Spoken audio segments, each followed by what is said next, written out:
Esta ideia do culto ao corpo, ela vem em larga escala, né, com uma certa percepção de que existe um padrão, uma hegemonia, que ela deverá ser seguida. Ao se transformar em obsessão, em algumas situações, ela ultrapassa, né, o que eu acho saudável.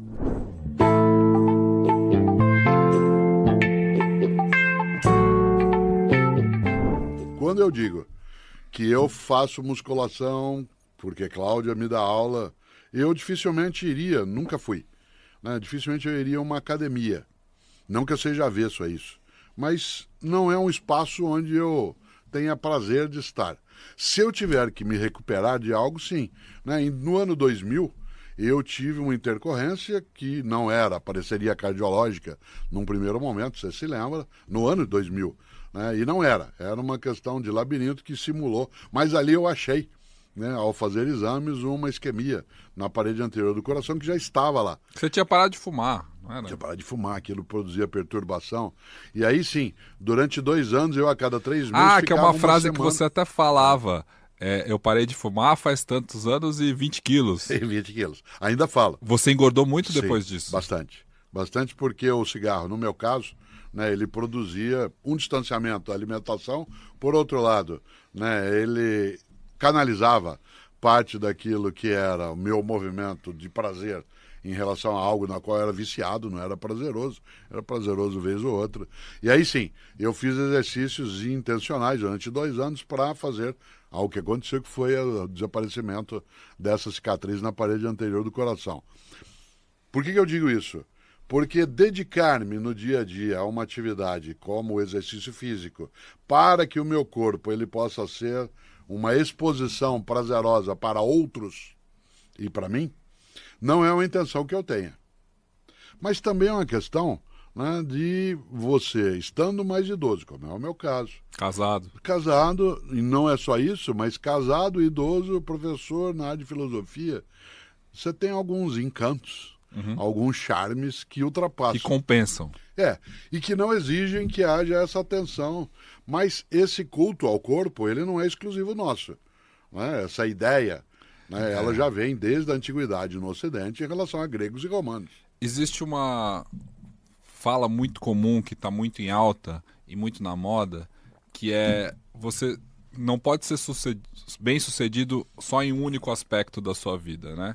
Quando a gente vê pessoas muito bem-sucedidas, grandes empresários, num primeiro momento, lá no século passado, essas eram pessoas gordas, né, grandes, estressadas, que acumulavam, né, um grande capital, um grande poder, né, dá para citar vários aí da história que eram assim, não se preocupavam com o culto ao corpo. Hoje em dia, a pessoa entende que você tem que ser bem-sucedido nos negócios, bem-sucedido no aspecto físico também, ou seja, você tem que cuidar. As pessoas dizem meter o shape, você tem que ter um shape. Tanto que hoje a gente vê quem são as grandes referências do mundo empresarial em termos de acúmulo de capital. Elon Musk, Jeff Bezos, Mark Zuckerberg. Que, aliás, luta MMA? Os dois vão lutar, né? Exatamente. Existe uma busca pelo corpo, né? Existe uma busca pelo corpo ideal. Mesmo na política, o Putin, é claro, existem distorções aí, como o Trump não tem uma busca pelo corpo e eu acho que o modelo brasileiro também não temos representantes nesse sentido. Mas existe uma busca por estar saudável, estar bem em todas as suas áreas. Mas saudável é outra coisa. Nas relações familiares, então. Não dá para você ser bem-sucedido só nos negócios se você tem uma família destruída. Não dá para ser bem-sucedido nos negócios se você tem um corpo também, uma saúde, então. Então, uma coisa é a busca por um corpo saudável e outra coisa é a obsessão pelo corpo perfeito. Eu acho que as coisas se misturam, do corpo perfeito com o corpo saudável hoje. É provável que em larga escala se imagine isso.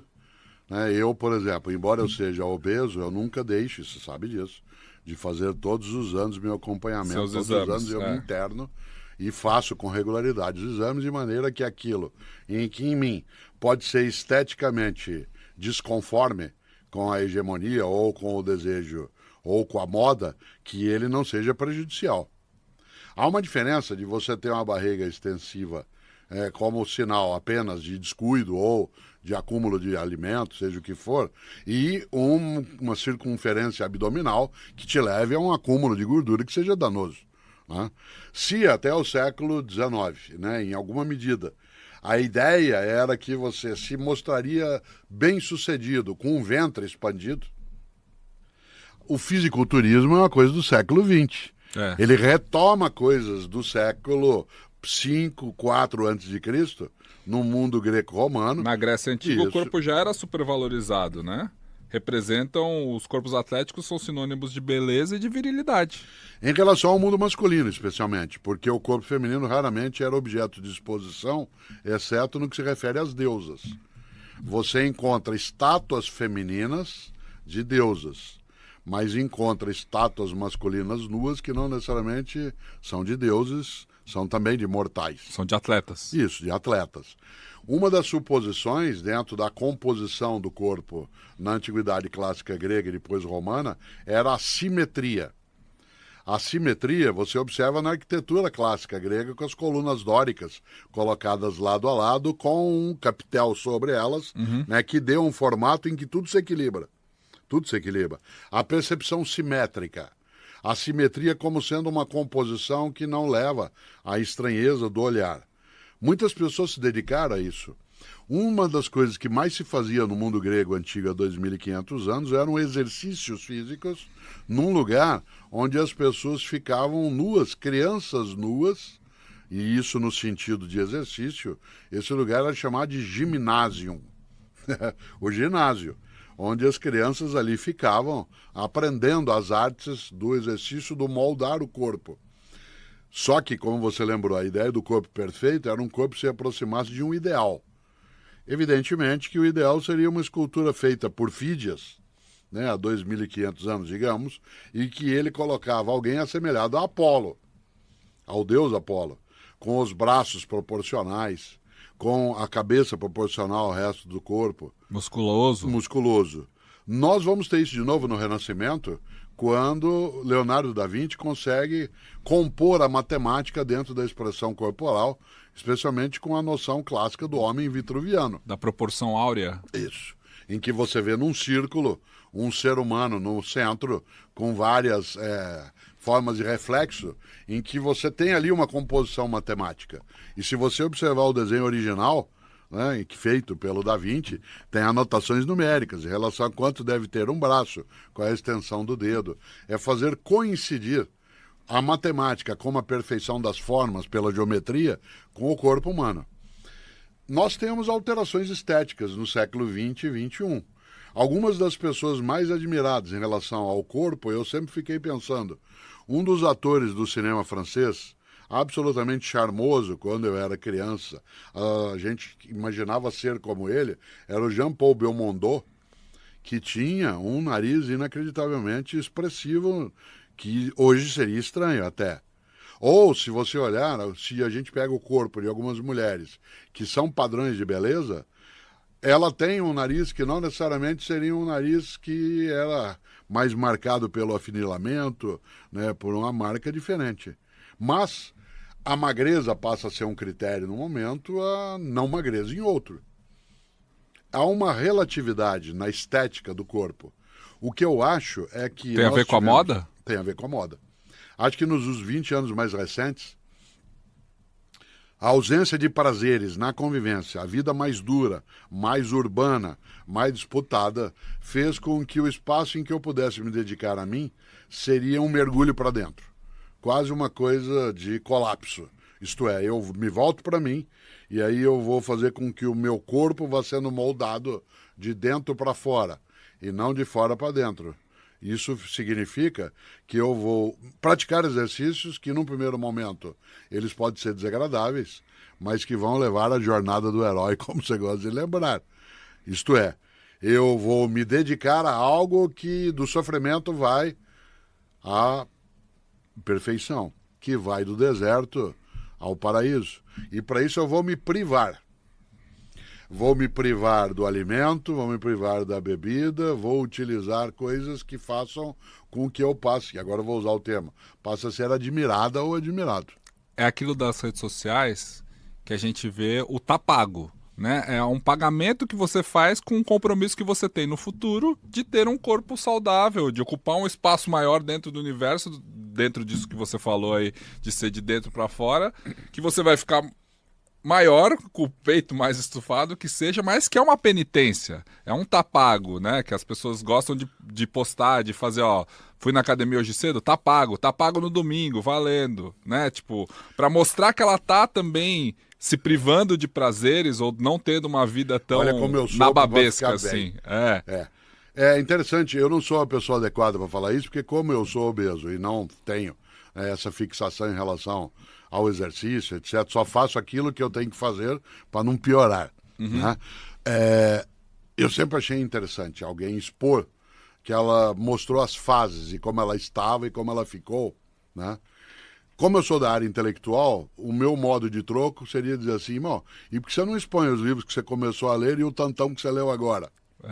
Né? Então você pegou Ulisses, do James Joyce, que é uma obra que eu demorei mais de 20 anos para ler por inteiro. Comecei umas 30 vezes, chegava até a 5ª página, até a 12ª. Um dia eu decidi que eu ia terminá-lo. Quando eu terminei, foi o equivalente, para mim, naquele caso, a que eu tivesse retirado, né, tudo que era na minha barriga, uma máquina de lavar roupa, e fizesse um tanquinho, certo? As pessoas, de maneira geral, elas mostram o sacrifício nessa direção do corpo. Mas dificilmente alguém diz assim, olha, eu completei hoje meu 28º livro lido em 2022. Elas fazem também. Então, agora. Mas não se fazia. Elas fazem também. As pessoas exibem suas bibliotecas com muito orgulho. Os poucos que ainda leem. Né? Mas isso O Heródoto Barbeiro e eu, a gente conversava muito, os dois gostamos também de leitura, e ele dizia que um dos nossos sonhos, e é verdade, né? Ele como jornalista, professor de história, né? Dizia assim, o nosso sonho era o dia que a gente tivesse uma notícia, quando a gente comentava coisas juntos no rádio, tivesse uma notícia assim, entraram ontem numa livraria, levaram toda a coleção do Machado de Assis. Ou que o sujeito encosta em você com alguma coisa que ameace de me passa tudo que você tem do Carlos Drummond de Andrade. Né? Então, esse tipo de sonho, entre aspas, é talvez um desvio em relação a essa questão. Eu não desprezo no sentido de achar equivocado quem se dedica ao exercício, à academia, à malhação, mas eu não tenho nenhum tipo de admiração de imaginar que esse é o caminho exclusivo. Porque uma das coisas que eu notei é que quem faz considera que quem não faz é doente. Quem faz é a mesma diferença entre o não fumante e o ex-fumante. Você que nunca foi fumante se comporta de um modo diferente do ex-fumante. O ex-fumante, ele quando encontra um fumante, ele se sente um vitorioso e o outro um nada. O não fumante é compreensivo. O não fumante considera que quem fuma, e eu estou falando de quem porque já você fez, passou pelo sacrifício de isso, deixar de eu sou fumar. melhor que você. Eu parei faz 23 anos, eu Cortella. Portanto, você é nada em relação a essa capacidade. Você é fraco. Isso, é fraco. O não fumante considera o fumante um doente. Certo. O ex-fumante considera o fumante um fraco. Assim como a ideia de alguém que ganhou peso, que engordou, nem sempre se considera aquilo que a ciência avança, supondo que isso é também uma patologia. Você considera alguém gordo um fraco, alguém que não conseguiu construir não tem força de dentro do vontade. corpo, não tem força de vontade. E esse é o problema, né? Esse é o espaço contrário da busca pela saúde ou do culto ao corpo, né? Porque, eu não sei se você reparou, mas nos últimos 10 anos, a busca pelas academias e pelo exercício físico, não só por uma questão de saúde, mas também por uma questão de saúde e estética, aumentou demais. Demais.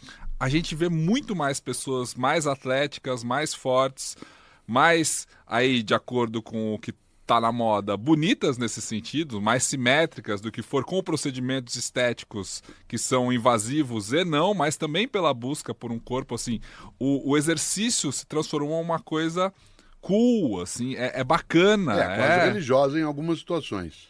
É quase um ritual religioso. É um ritual Alguém, por exemplo, que antes de ir para o escritório, para o local de trabalho, para o estúdio, que levanta às 5 da manhã, pega a sua mochila, Exato. vai pro lugar e se encontra com outros fiéis. É mais ou menos como a minha avó Rosária, que assistia a missa às 5 da manhã. Né? E que se juntava com as outras mulheres que assistiam às 5 naquele sacrifício num lugar que era o culto coletivo. Há pessoas que fazem isso porque isso é absolutamente necessário para a saudabilidade dela. E outras pessoas que se conduzem nisso porque não podem ficar de fora. Eu não dirijo, você sabe disso.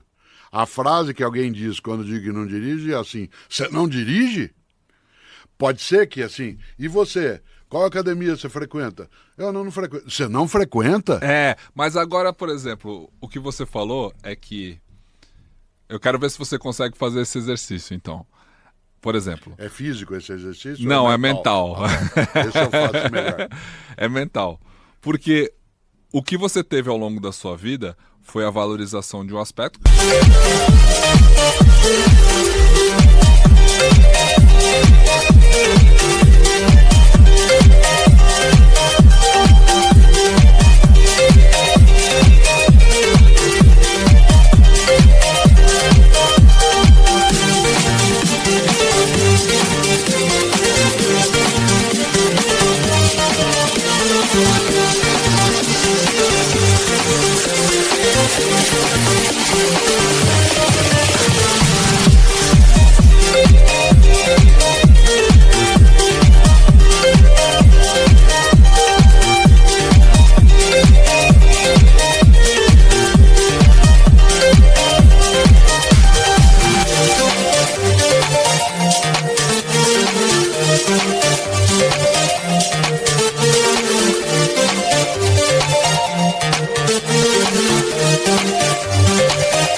Um aspecto que você desenvolveu muito bem, que é o mental, psicológico, o de aprendizado. Você foi para a área de filosofia e você se tornou atraente por essa habilidade. Sim. Ou seja, então você não precisou se preocupar com o aspecto físico do culto ao corpo. Não. Se você não tivesse, será que você consegue fazer esse exercício? Se você não tivesse esse outro lado, será que você se sentiria tão seguro da sua aparência? Ah, provavelmente assim? Não, de maneira alguma.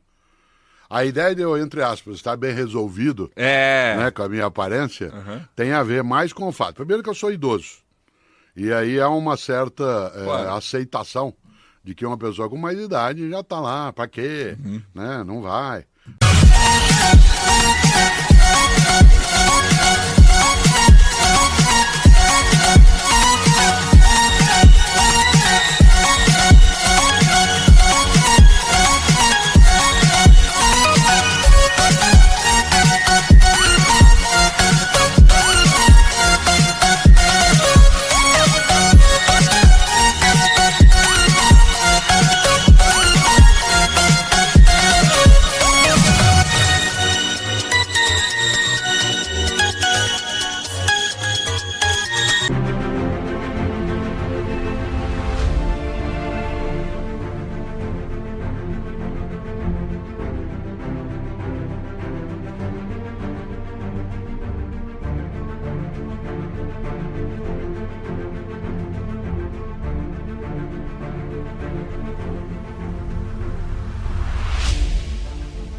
Às vezes eu estou num lugar e alguém oferece, por exemplo, um café e um bolo.